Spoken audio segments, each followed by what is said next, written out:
In a world where fortunes are made in seconds, one man's rise to the top would capture the attention of millions, but his dramatic fall would leave the world stunned. Sam Bankman-Fried. You run one of the biggest, certainly the fastest growing crypto exchanges. Sam Bankman-Fried, the king of crypto. He's the most important man in crypto. Wondering, well, what is FTX? FTX is like the best exchange. They're a safe exchange where people can trade things like cryptocurrencies. The first crypto company to win naming rights to a major U.S. arena. FTX is a platform where they offer 85% lower fees than their top competitors. They have the most coins. They have giveaways where they give free coins. FTX is the best crypto exchange in the world with no fixed fees. But this week, I actually want to tell you about Sam. He's the young super billionaire and founder of the FTX exchange.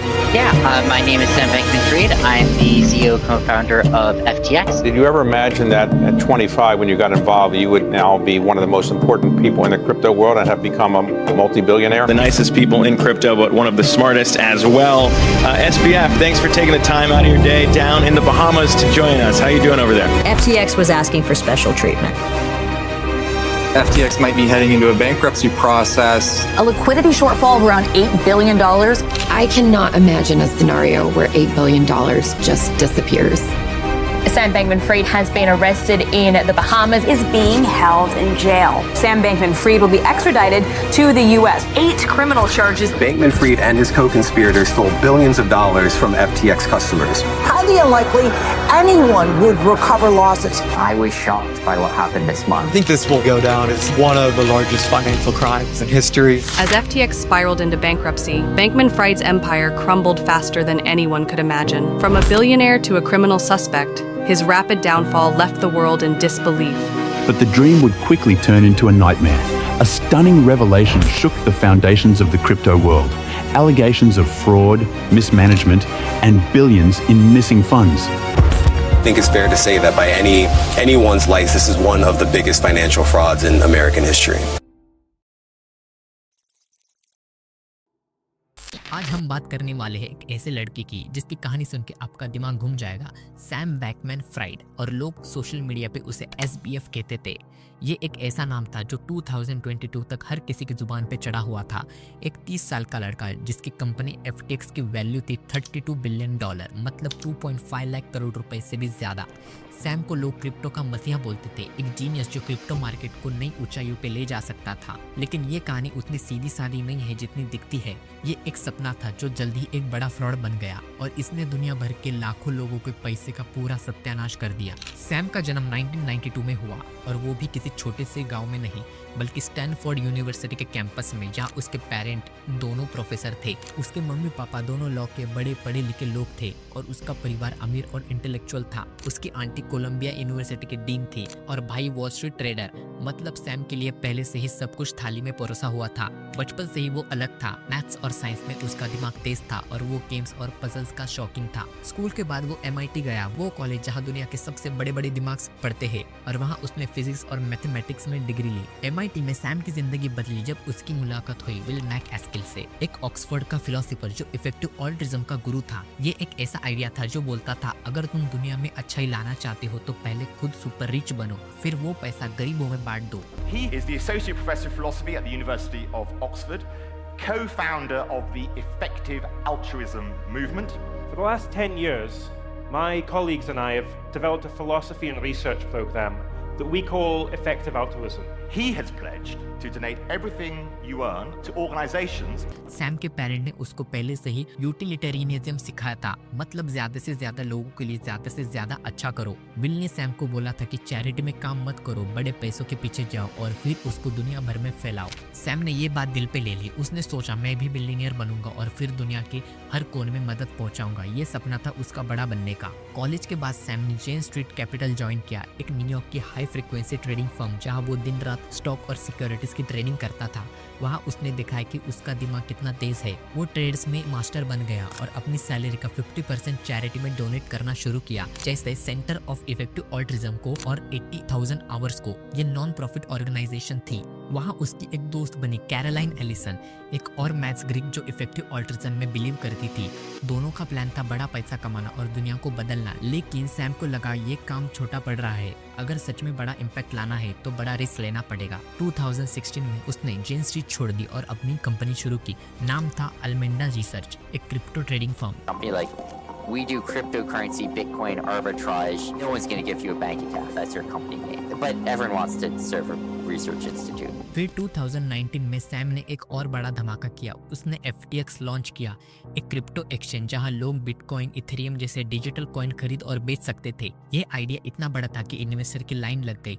सिक्वोया capital, black rock, SoftBank जैसे बड़े नाम से billions dollar डाल दिए। एक साल के अंदर FTX की वैल्यूएशन 32 बिलियन तक चली गई, मतलब 2.5 लाख करोड़। सैम की पर्सनल वेल्थ थी 26 बिलियन डॉलर, यानी 2 लाख करोड़ के आसपास, और वो 30 साल की उम्र में दुनिया का सबसे यंग बिलियनियर बन गया। उसका स्टाइल बिल्कुल अलग था। वो शॉर्ट्स और लूज टी शर्ट पहनता था, ऑफिस में बीन बैग पे सोता था और बोलता था, मुझे लग्जरी की जरूरत नहीं है, मैं तो टोयोटा कोरोला चला लूंगा। They call him the JP Morgan of crypto.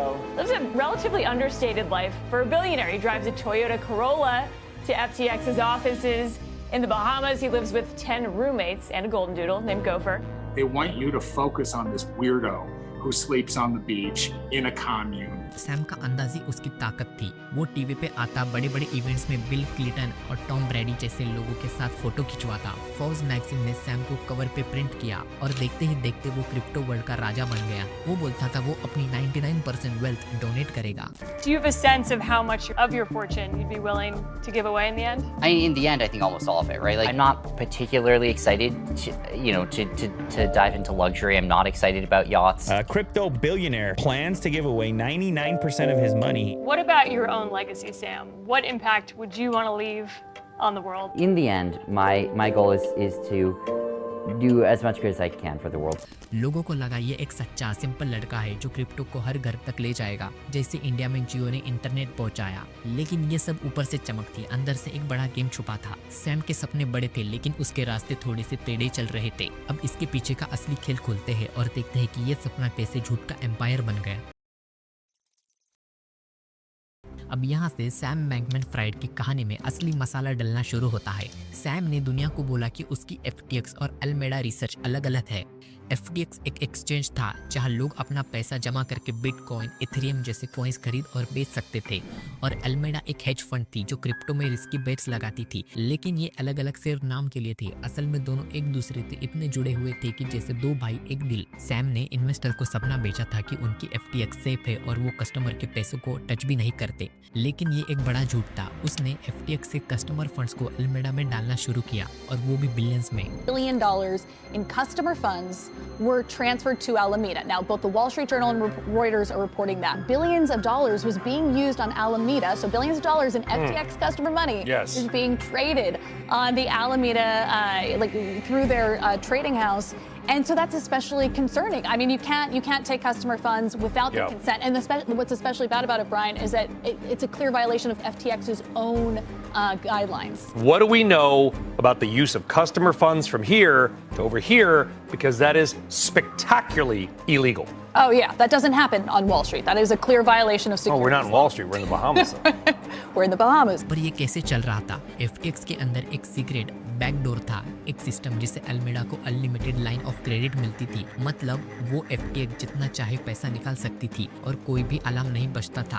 Prosecutor के मुताबिक $10 बिलियन यानी कस्टमर के 8,000 करोड़ पैसे अल्मेडा के हाथ में गए। बट सवाल ये है कि ये पैसा खर्च कहाँ हुआ? लग्जरी में 35 मिलियन का पेंट हाउस बहामास में खरीदा गया, जहां सैम और उसके 10 दोस्त साथ में रहते थे, जैसे कोई कॉलेज का हॉस्टल। पॉलिटिशियन डोनेशंस में $70 मिलियन से ज्यादा यूएस के डेमोक्रेटिक और रिपब्लिकन को दिए गए ताकि क्रिप्टो लॉ पे इन्फ्लुएंस बन सके। और रिस्की ट्रेड्स में जैसे अल्मेडा ने डॉज कॉइन जैसे कॉइन्स पे बड़े बड़े बेट्स लगाए जो अक्सर गलत प्रूव हुए। सैम हमेशा बोलता था मैं दुनिया को बचा रहा हूँ, लेकिन असल में वो अपने कस्टमर्स के पैसों को पिगी बैंक बना रहा था। And Alameda was using it as it saw fit, basically as its own piggy bank to make investments that ultimately benefited Sam because Sam owned Alameda.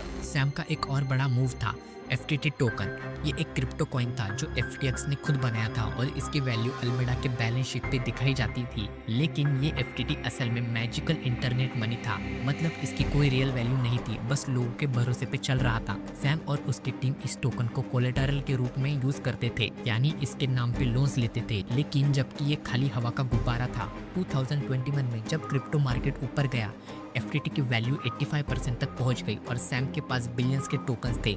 लेकिन जब 2022 में मार्केट क्रैश हुआ, टेरा लूना जैसे coins 99% गिर गए, 60 billion का नुकसान हुआ, तब एल्मेडा के लॉसेस भी बढ़ते गए। फिर भी सैम पैनिक नहीं हुआ, वो सेवियर बन गया। It was the collapse of Terra Luna. It was a rough week for crypto investors. Terra Luna just crashed in 5 days from $90, 99% down to 72 cents. I don't think there's ever been a crypto event, a bad event this large in crypto history. Terra Luna took all my money.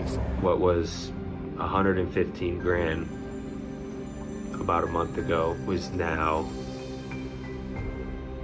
about $2. दूसरी company जैसे Voyager को 1.5 billion में खरीदने का plan बनाया और बोला मैं क्रिप्टो को बचा लूंगा। ये सब एक बड़ा ड्रामा चल रहा था। Gonna get a bailout. Sam Bankman-Fried, CEO of crypto exchange FTX, is keeping the industry as prices take a hit. He's keeping them stable. इस फ्रॉड को छुपाने के लिए सैम ने पूरा तमाशा खड़ा किया। उसके इनर सर्कल में द गैरी वैंग, निशद सिंह और कोरोलाइन एलिसन, ये सब 20 से या 30 के जवान लोग थे जिनको कोई बड़ा एक्सपीरियंस नहीं था।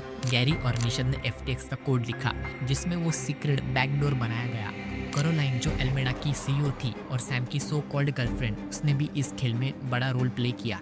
वो इन्वेस्टर को भी बोलती थी सब कंट्रोल में है, टेंशन मत लो, लेकिन असल में कंट्रोल में कुछ नहीं था। कंपनी के चैट्स ऑटो डिलीट होते थे, सेंसिटिव इन्फॉर्मेशन के लिए ईमेल भी सिक्योर नहीं था और अगर कोई एम्प्लॉय सवाल करता तो उसको निकाल दिया जाता। एक बार तो 2018 में अल्मेडा का कोस्ट फाउंडर टारा मैकओलियो और आधे एम्प्लॉयज ने सैम के लापरवाही बिहेवियर के अगेंस्ट बोलते हुए रिजाइन कर दिया, लेकिन सैम ने उनकी एक नहीं सुनी। सैम का ये एम्पायर बाहर से बहुत चमक रहा था। FTX के एड्स टीवी पे आते थे, टॉम ब्रैडी, लैरी डेविड जैसे सेलिब्रिटीज उसको प्रमोट करते थे। 2021 में उसने मायामी के एक स्टेडियम का नाम $135 मिलियन में खरीदा, FTX एरिना। वो पॉलिटिशियन के साथ स्टेज शेयर करता था, लेकिन ये सब एक झूठ पे पल रहा था। अंदर से वो एक टाइम बॉम्ब बन चुका था जो कभी भी फट सकता था। 2022 के शुरुआत में जब क्रिप्टो मार्केट गिरना शुरू हुआ, सैम ने दूसरी कंपनीज को बेल आउट दी ताकि लगे कि वो हीरो है, लेकिन ये पैसा उसका नहीं कस्टमर का था। और नवंबर 2022 में ये टाइम बॉम्ब फट ही गया। कॉइनडेस्क ने एक रिपोर्ट छापी जिसमें एल्मेडा की बैलेंस शीट लीक हुई। इसमें दिखा कि एल्मेडा के $40 बिलियन के एसेट में से ज्यादातर FTT टोकन्स थे, यानी एक कॉइन जो FTX ने खुद बनाया था और जिसकी वैल्यू सैम के हाथ में थी। ये खबर आग की तरफ फैली। लोगों को लगा अगर एल्मेडा का ये हाल है तो FTX का क्या होगा। FTX के कस्टमर ने अपना पैसा निकालना शुरू किया। एक दिन में 5 बिलियन की विड्रॉल रिक्वेस्ट आ गई। सैम ने ट्वीट किया सब ठीक है, हमारे पास पूरा पैसा है, डरो मत। लेकिन ये झूठ था, लेकिन ये झूठ और भी बड़ा हो गया। बाइनेंस के CEO शांग पेंग ने कहा वो अपने FTT टोकन्स बेच रहे हैं और ये सुन के पैनिक और बढ़ गया। Binance says it will liquidate its entire position in the FTX token. Binance CEO disclosed plans to exit the FTT positions as part of risk management strategy per tweet shared over the weekend. Are you scared? Are you worried that your bags are going to go to zero? FTX पे एक bank run शुरू हो गया, मतलब लोग एक साथ पैसा निकालने लगे और सैम के पास जवाब नहीं था। ये सब छुपाने के लिए सैम ने बहाने बनाए। उसने बोला कि ये बस लिक्विडिटी क्राइसिस है, हम सॉल्व कर लेंगे, लेकिन असल में ये लिक्विडिटी का नहीं, ट्रस्ट का क्राइसिस था। बाइनेंस ने एक दिन के लिए FTX को खरीदने का प्लान बनाया, लेकिन जब उन्होंने उनके बुक्स चेक किए तो वो डील छोड़ दी। एक हफ्ते के अंदर FTX का एम्पायर गिरने के कगार पे आ गया और सैम का झूठ का जहाज डूबने वाला था। Exchange Binance announced a deal to buy rival FTX.com. Probably the most dramatic deal I've ever seen in the history of the crypto industry. This is a chokehold. This is fighting your competitor until your competitor actually asks for your help. This has been one hell of a roller coaster. ये एक ऐसा fraud था जिसमें ना सिर्फ पैसे गए बल्कि लोगों का भरोसा टूट गया। चलो अब देखते हैं कि इसका अंजाम क्या हुआ। नवंबर 2022 में FTX का पूरा खेल खत्म हो गया। जब बाइनेंस ने FTX को खरीदने का प्लान ड्रॉप कर दिया तो FTX के पास एक पैसा नहीं बचा। $16 बिलियन के कस्टमर फंड में से $10 बिलियन मतलब 800 करोड़ रुपए एल्मेडा के पास थे और बाकी का भी सत्यानाश हो गया। 11 नवंबर को सैम ने अपने CEO पोस्ट से रिजाइन कर दिया और FTX और एल्मेडा ने बैंकरप्सी फाइल कर दी। The cryptocurrency world is reeling after the meltdown of one of its most popular trading platforms. The exchange FTX filed for bankruptcy protection today as fallen crypto king Sam Bankman-Fried stepped down as CEO. उसके अगले दिन 600 million से ज्यादा crypto FTX के vault से गायब हो गए। किसने हैक किया? क्या ये इनसाइडर का काम था? ये अभी तक मिस्ट्री है। लेकिन एक बात क्लियर थी, सैम का एम्पायर एक हफ्ते में मिट गया। उसकी वजह से लाखों लोगों का पैसा डूब गया। सैम पे केस चला। यूएस के प्रोसिक्यूटर ने अनाउंस किया ये अमेरिका का सबसे बड़ा क्रिप्टो फाइनेंशियल फ्रॉड में से एक है। Once the dust has settled and once all the investigations have happened, that you won't be arrested for fraud. I don't think I will be. I don't think that I don't think I tried to do anything wrong. I obviously did the wrong things. Like, you don't get where we got if the right things happened. And as CEO, I had a responsibility to make sure the right things happened. 12 दिसंबर 2022 को उसको बहमास में arrest किया गया, जहां वो अपने paint house में डर के मारे छुपा बैठा था। फिर उसको यूएस ले जाया गया और अक्टूबर 2023 में उसका ट्रायल शुरू हुआ। उस पे 8 चार्जेस लगे, wire fraud, security fraud, money laundering. हर चार्ज पे 20 साल तक जेल हो सकती थी, मतलब टोटल 115 साल का रिस्क। ये बस लॉ में होता है, असल में सजा इतनी बड़ी नहीं होती। कोर्ट में सैम के अपने दोस्त उसके खिलाफ विटनेस बन गए। गैरी वोंग ने बोला था कि वो खुद बैकडोर के कोड लिखता था जिससे एल्मेडा पैसे निकालती थी। कोरोलाइन एलिसन ने रोने धोने का ड्रामा किया और बोला सैम ने उसे झूठ बोलने का कहा था, कस्टमर फंड्स को एल्मेडा में डालने को बोला। सैम ने कहा उसको कुछ याद नहीं 140 बार, लेकिन जूरी को ये तमाशा बिल्कुल पसंद नहीं आया। नवंबर 2023 में उसे 7 चार्जेस पे गिल्टी पाया गया और उसे 25 साल की जेल हुई। The Southern District of New York has filed charges against Caroline Ellison, the former CEO of Alameda Research, and Gary Wong, a co-founder of FTX, in connection with their roles in the frauds that contributed to FTX's collapse. Both Ms. Ellison and Mr. Wong have pled guilty to those charges. ये कहानी एक बड़ी tragedy है। Sam एक time पे hero था, crypto का राजा जो फोर्ब्स के कवर पे छाया हुआ था। बीन बैग पे सोता हुआ एक सिंपल सा लड़का दुनिया को बदलने का सपना देख रहा था, लेकिन उसने अपने कस्टमर को ही लूट लिया। छोटे इन्वेस्टर जो अपनी मेहनत की कमाई डाल रहे थे, उनका सब बर्बाद हो गया। एक इन्वेस्टर ने बोला उसकी सारी सेविंग्स गई, जैसे उसने अपने पैसे जलाकर हवा में उड़ा दिए। एक और यूजर ने कहा, मैं सैम से अपील करता हूँ, अगर थोड़ी सी भी इंसानियत बची है तो हमें पैसे वापस दो। I was following the situation quite well after all of this, and I was horrified. How did this go up for so long? How can you do these kinds of things without no oversight? लेकिन Sam के पास जवाब नहीं था। वो jail में बैठा था और उसके घर वाले पे भी इल्जाम लगे। उसकी मम्मी ने पॉलिटिकल फंड रेजिंग की, $140 मिलियन जुटाए और 300 मिलियन की प्रॉपर्टी मैमस में खरीदी, और ये सब कुछ हुआ कस्टमर के पैसों से। ये ऑल्ट्रिज्म का मास्क नहीं बल्कि लालच का और पावर का खेल था।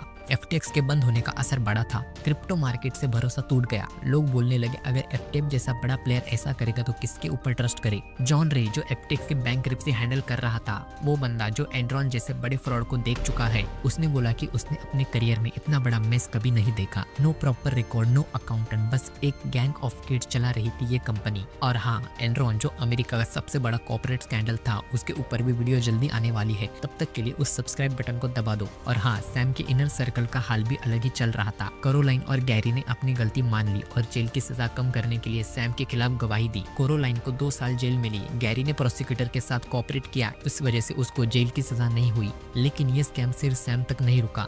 बाइनेंस के CEO शेंग पेंग पे भी सवाल उठ रहे थे, क्योंकि उनका एक्सचेंज भी परफेक्ट नहीं था। इस पे भी वीडियो बनाने का प्लान है। सैम अब जेल में है, लेकिन उसकी जिंदगी एक टाइम पे क्या थी? Private jets, luxury penthouse, politician के साथ सेल्फीज, और अब क्या? एक छोटी सी सेल और 25 साल का अंधेरा।